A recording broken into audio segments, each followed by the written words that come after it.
Assalamualaikum warahmatullahi wabarakatuh. Hai, jumpa lagi dengan channel Ces Sakti TV bersama dengan saya Endar Sakti Lubis.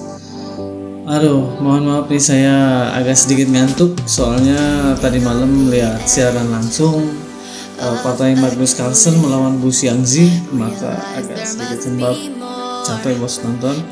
Ternyata Magnus Carlsen bisa dikalahin walaupun dia adalah juara dunia.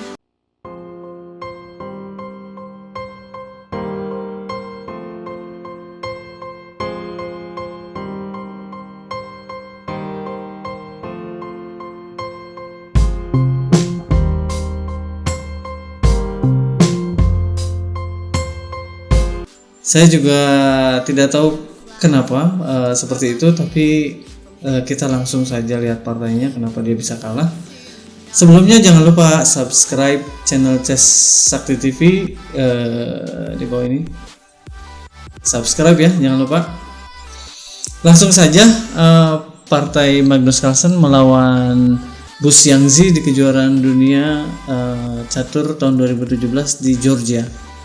Magnus Carlsen memulai dengan langkah E4 dibalas dengan langkah E5, gajah C4 yang berarti bishop opening, dibalas dengan kuda F6, D3, kuda C6, kuda F3, gajah E7. Magnus Carlsen melanjutkan dengan langkah rokade dibalas dengan rokade juga. Kemudian dilanjutkan dengan langkah gajah B3. Kita melanjutkan dengan langkah D6, C3, gajah E6. Gajah E6 ini hitam ingin menukar gajahnya yang berada di petak putih. Putih melanjutkan dengan langkah benteng E1 dibalas dengan langkah menteri D7. Kemudian putih melanjutkan dengan langkah kuda BD2 yang dibalas dengan langkah benteng A B8. Putih melanjutkan dengan langkah gajah C2 dibalas dengan langkah D5. Kemudian putih melanjutkan dengan langkah H3, H6, E kali D5 dilanjutkan dengan langkah kuda kali D5.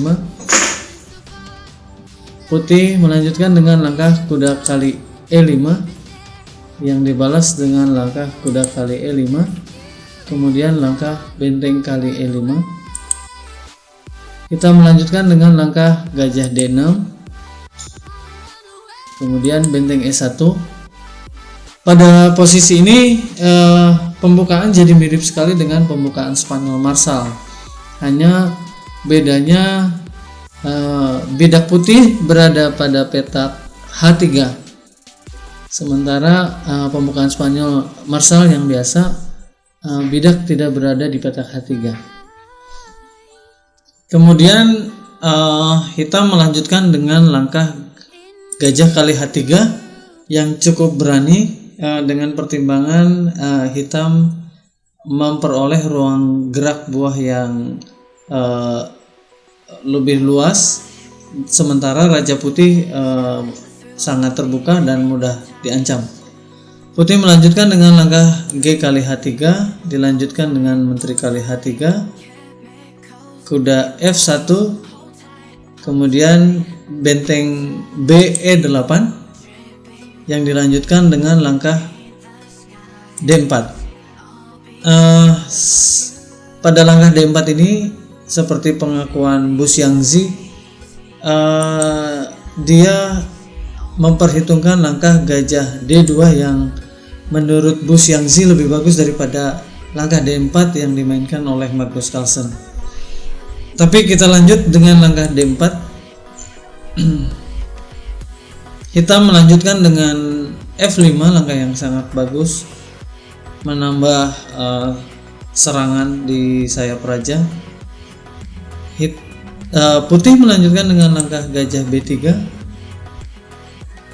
dilanjutkan dengan C6 oleh hitam. Kemudian putih melanjutkan dengan langkah F4,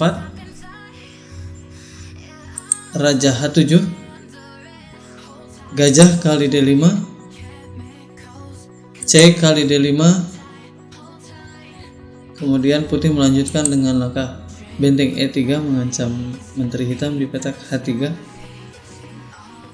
Benteng kali E3, gajah kali E3, G5. Kembali langkah yang sangat baik dari hitam, membongkar pertahanan putih di sayap raja. Putih melanjutkan dengan langkah raja F2. Kemudian hitam melanjutkan dengan G kali F4. Magnus Carlsen melakukan langkah menteri F3. Pilihan lain selain menteri F3, misalnya gajah D2, hitam melanjutkan dengan menteri H4 skak, raja F3, benteng G8, raja E2, F3, raja kali F3, menteri E4 skak, raja F2, dilanjutkan dengan benteng G2 skakmat. Kembali ke langkah menteri F3 dari putih. Hitam melanjutkan dengan langkah F kali E3, dibalas dengan kuda kali E3, menteri H2 skak, raja F1, benteng G8 dari hitam. Dalam wawancara, Bu Xiangzi mengatakan mungkin gajah F4 lebih aman, melindungi pion di petak F5. Kita lanjut dengan partainya, yaitu benteng G8, menteri kali F5, dilanjutkan dengan benteng G6, raja E1, H5, kemudian raja D1. Magnus Carlsen mencoba untuk mengamankan rajanya dan mencari tempat untuk berlindung. Raja H6, kuda C2. Kita melanjutkan dengan langkah H4. Pion di lajur H ini semakin mendekati petak promosi. Kemudian putih melanjutkan dengan kuda E1, H3, kuda F3, menteri G2, kuda E1. Kemudian hitam melakukan langkah menteri G4 untuk menukar menterinya dan melakukan penyederhanaan. Menteri kali G4, benteng kali G4, kuda F3, dan langkah benteng G1. Putih menyerah, Magnus Carlsen menyerah. Sayang sekali Magnus Carlsen tidak bisa memenangkan partai ini, sehingga harus gugur di babak ketiga, karena di partai kedua dia hanya sanggup menahan seri Bu Xiangzi dengan hasil 1,5 untuk keunggulan Bu Xiangzi. Sebenarnya sayang sekali, saya menanti kiprah juara dunia ini di kejuaraan dunia sistem gugur. Sayang sekali langkah Magnus Carlsen terhenti di sini. Begitu juga dengan unggulan yang lain seperti Nakamura, Viswanathan Anand, Vladimir Kramnik maupun Hikaru Nakamura.